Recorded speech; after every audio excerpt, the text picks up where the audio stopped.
Salut les amis, j'espère que vous allez tous très bien. Aujourd'hui, on est fin janvier, donc les bonnes résolutions sont un petit peu derrière nous. Selon les statistiques, 80% des personnes n'auront pas atteint leurs bonnes résolutions. Et justement, si vous êtes dans cette situation de se dire que finalement, avec tout ce que vous avez mis en place début janvier, vous n'arrivez pas encore à changer sur le long terme, alors restez jusqu'à la fin de cette vidéo parce que ça pourra vous aider.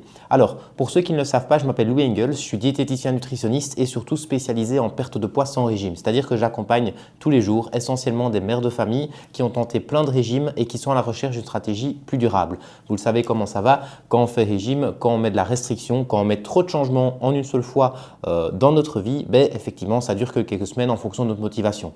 Et puis là il y a la frustration, il y a les choses qui vont faire qu'on ne va pas y arriver et puis il y a notre ancienne identité qui va reprendre un petit peu le cap. Et là je vais vous donner 5 habitudes que vous pouvez mettre en place dès demain qui va déjà vous permettre à y voir plus clair et à permettre justement que les changements soient positifs tout au long de votre vie. J'ai pris des habitudes dont on ne parle pas à mon sens assez dans l'environnement aujourd'hui. C'est une évolution personnelle, ça touche la perte de poids mais c'est aussi le fait de vous sentir bien, de vous sentir justement confiante dans vos journées et de ne pas vous laisser effectivement déborder par le temps. Parce que vous savez comme moi comment ça va, généralement on commence la journée et parfois on se rend compte que ça défile assez vite. Il y a toutes les choses à faire, il y a le travail, il y a la maison, il y a les enfants, etc.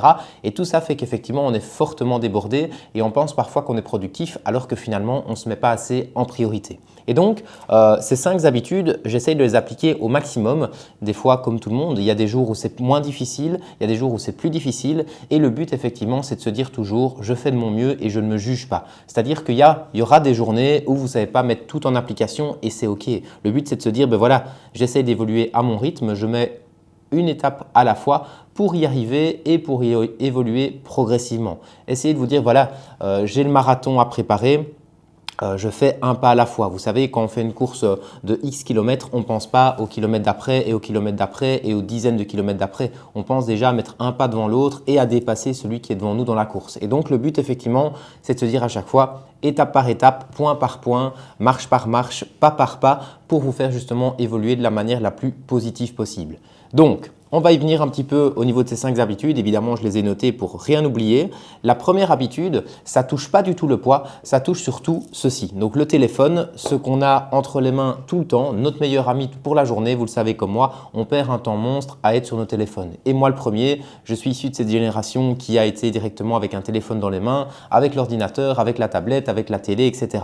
Et dites-vous que ces aspects-là, ça peut vous servir comme ami ou comme ennemi. C'est-à-dire que vous pouvez très bien utiliser toutes les technologies aujourd'hui pour vous pousser vers l'avant, pour trouver des recettes, pour trouver justement des activités physiques, pour avoir justement accès à plein d'informations. Mais à côté de ça, ça peut très vite nous pourrir la vie. Et donc, quelque chose que vous pouvez faire déjà aujourd'hui pour conscientiser un petit peu cet aspect-là sans vous juger, c'est déjà aller voir votre temps d'écran. Vous allez dans Réglages et puis ensuite vous avez après l'onglet Notifications, Son et vibrations, Concentration et temps d'écran et vous regardez votre moyenne quotidienne. Votre moyenne quotidienne, elle sera calculée sur votre semaine et vous pouvez regarder après le temps que justement vous mettez sur votre téléphone en fonction des applications. C'est-à-dire que moi, je sais que l'activité qui prend le plus de temps, c'est WhatsApp et Instagram. C'est souvent là-dessus essentiellement mon travail, entre guillemets, de devoir poster effectivement des vidéos, de devoir monter des vidéos, de devoir répondre aux patients, de devoir répondre aux collaborateurs. Tout ça, je le fais beaucoup sur mon téléphone. Mais il ne faut pas que ça me serve d'excuse non plus parce que sinon, effectivement, tout le temps, je vais être dans cette dynamique où je vais perdre du temps sur mon téléphone. Et vous savez comme moi comment ça va encore une fois.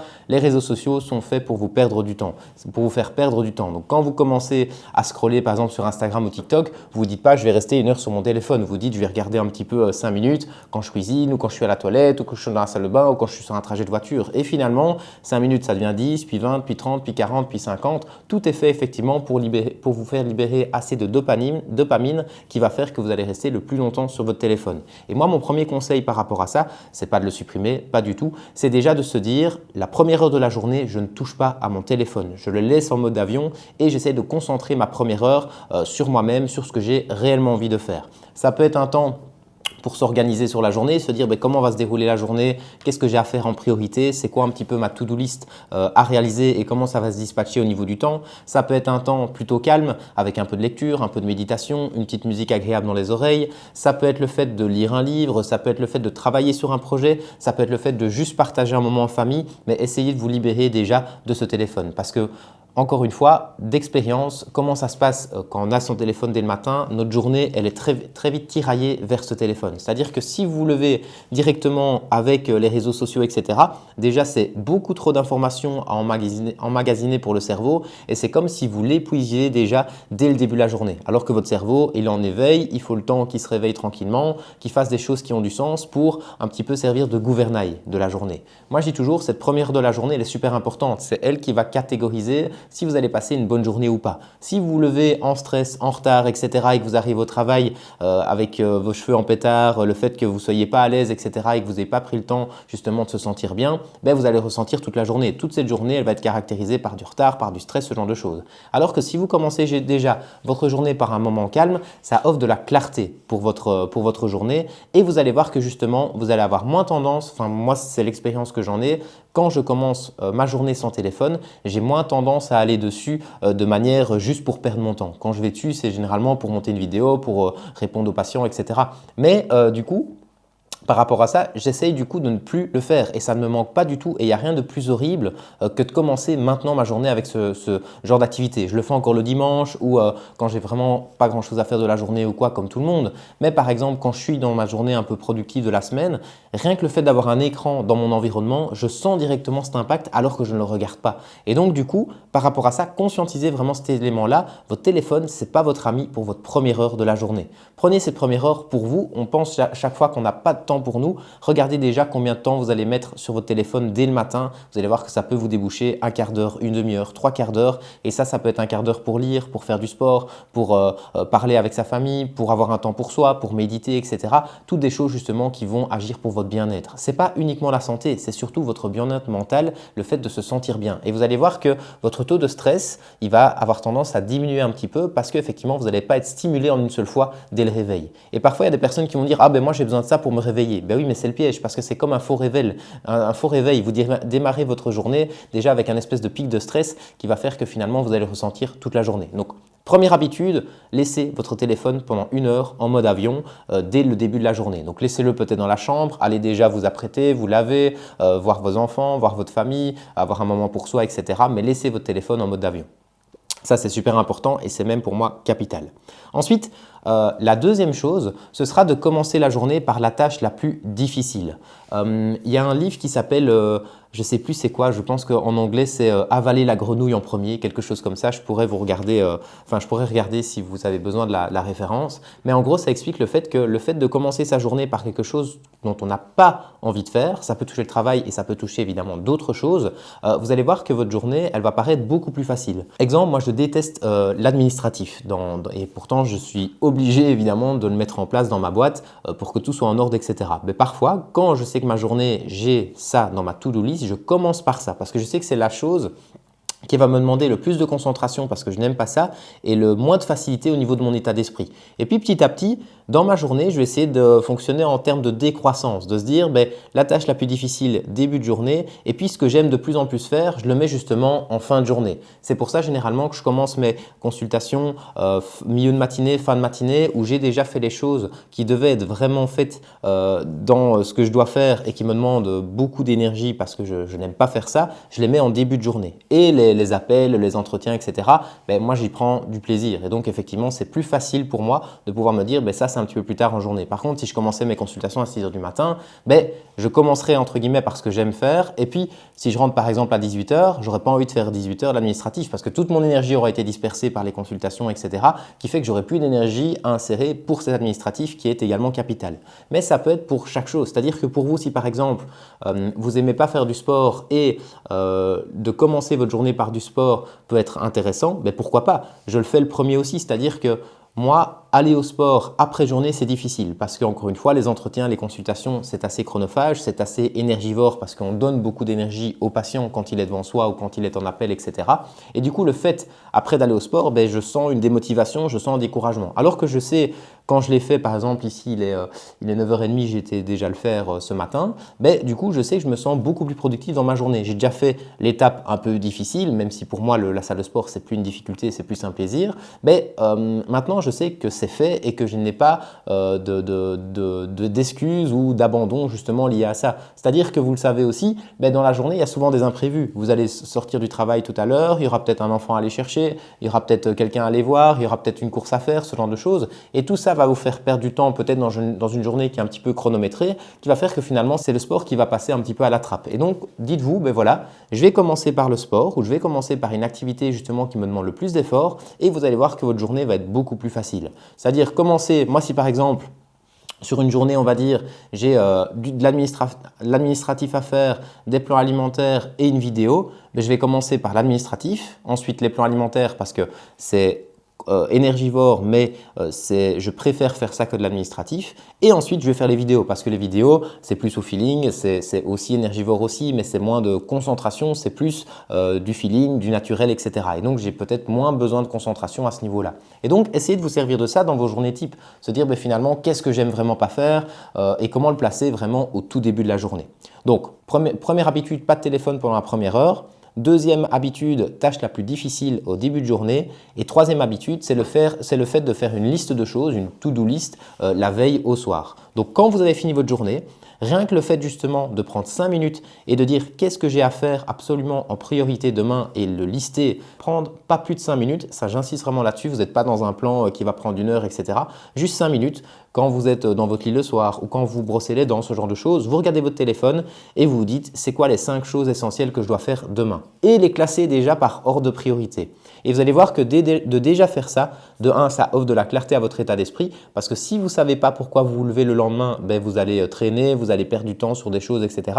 Alors que quand c'est déjà noté et déjà fixé dans votre état d'esprit, le cerveau fait déjà un travail, la veille au soir, la nuit, etc. qui va faire que quand vous allez vous réveiller, vous savez exactement ce que vous avez à faire et vous savez comment ça va se dispatcher dans la journée. Et rien que le fait justement de cocher un peu dans sa to-do list, voilà, ça c'est fait, ça c'est fait, ça c'est fait, ça crée une espèce de satisfaction personnelle qui, je pense, joue aussi au niveau de notre cerveau, qui va faire que vous aurez envie de répéter ça, de vous sentir justement productif, de dire tout ce que j'avais à faire, je l'ai coché et justement c'est satisfaisant. Il ne faut pas effectivement vous mettre une pression négative par rapport à ça. Dites-vous que par exemple, si vous avez 5 choses à faire sur la to-do list et que vous en faites déjà 2 ou 3 le lendemain, au moins ça avance et c'est très bien. Et le but après, c'est de reprendre le reste de la to-do list, réajouter certaines actions et essayer d'y aller encore une fois progressivement. Mais rien que le fait de faire ça la veille, ça offre encore une fois une clarté d'esprit pour le lendemain qui va vous faire sentir plus productif. Donc si vous offrez de la clarté en vous disant ma to-do list, c'est me lever, m'occuper des enfants, les déposer à l'école, aller au travail,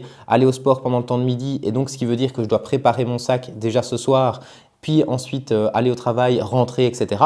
Le fait que tout soit programmé comme ça, tout va se faire naturellement. C'est-à-dire que vous n'allez pas réfléchir à midi, ah oui, est-ce que j'avais prévu d'aller au sport ou pas? Non, vous l'avez noté, vous avez pris votre sac pour aller au sport. Vous savez que pendant votre pause, quand ça sonne, enfin quand c'est terminé, que c'est votre pause midi, vous allez vite à la salle de sport. Et puis voilà, vous sentez que ces journées, vous reprenez un petit peu le contrôle de vos journées. Parce que c'est ça justement le moment où on a l'impression que ces journées passent vite, c'est qu'on perd le contrôle. Donc justement, le but, c'est de reprendre le contrôle par rapport à ça. Ensuite, le quatrième point, ce serait de couper votre journée avec un moment pour soi.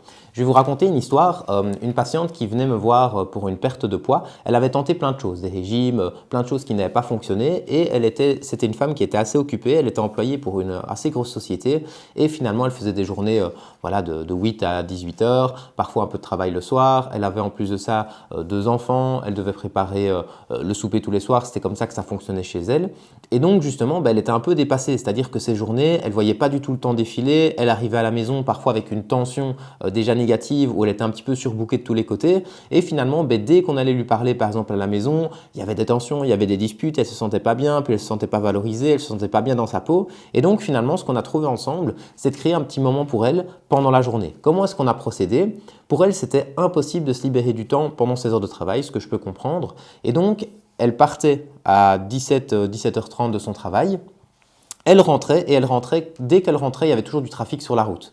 Finalement, ce trafic, c'était peut-être de 17h30 à 18h30 et puis après, ça s'estompait totalement. Ce qu'on a trouvé ensemble, c'est de se dire finalement, vous perdez du temps dans les embouteillages tous les jours, ça vous énerve, ça vous stresse, personne aime être dans les embouteillages, même s'il y a de la musique, etc. C'est toujours une situation qu'on déteste tous. Et donc, par rapport à ça, ce qu'on s'est dit, finalement, Vous allez faire une partie du trajet où il n'y a pas de trafic. Au moment où il y en a, et vous savez, vous connaissez votre itinéraire par cœur, vous savez où ça risque de coincer, à ce moment-là, vous prenez un autre chemin, vous vous arrêtez dans un petit café ou vous prenez un petit café, votre petit livre, etc.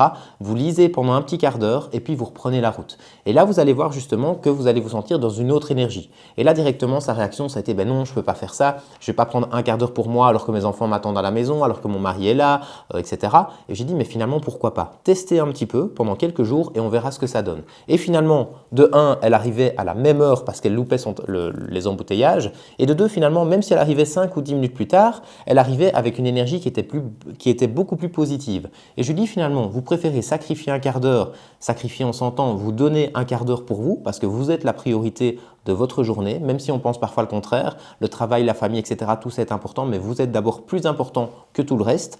Et à côté de ça, en plus de ça, quand vous arrivez à la maison, vous avez une énergie beaucoup plus positive et donc là, vous passez des moments de meilleure qualité avec les enfants, avec le mari, etc. Donc finalement, quand on regarde un petit peu la balance, logiquement, rationnellement, ben, c'est quand même plus important la deuxième situation. Et donc finalement, avec cette petite coupure comme ça dans la journée, ben, ça fait du bien. Moi, parfois, ce qui m'arrive, quand je sais que j'ai des programmes à faire en ligne ou des appels à distance le matin et que je prévois et que j'ai consultation par exemple l'après-midi en physique, ben, je vais aller au sport peut-être entre midi et 13. Et comme ça, effectivement, c'est comme si ça me faisait une pause où j'ai déjà eu beaucoup de notions, etc. Je vais faire une pause où je me défoule pendant 1 heure sur le temps de midi à la salle de sport. Et puis quand je reviens, que je reprends ma douche, etc., c'est comme s'il y avait une nouvelle journée qui commençait. Et vous arrivez dans une énergie qui est super. Après, j'arrive au cabinet, je suis super en forme. Ben, c'est comme si je recommençais un petit peu à zéro. Donc, n'hésitez pas à vous servir de ça, de vous dire qu'est-ce que je pourrais mettre en application dans mes journées, qu'est-ce qui serait possible et qu'est-ce que j'ai envie de faire. Parce qu'on parle de moment pour soi, on ne parle pas de corvée ou quoi que ce soit. Ne vous dites pas je me libère un quart d'heure pour aller démarrer une machine ou pour faire du linge ou pour quoi que ce soit. Faites-vous justement un quart d'heure de moment pour vous. Un petit livre, un peu de méditation, un arrêt sur votre itinéraire, un moment de sport, une marche quotidienne, une marche dans le temps de midi, tout ça peut être possible, quoi. Et enfin, 5e habitude, c'est effectivement on en vient, c'est le sport et la marche.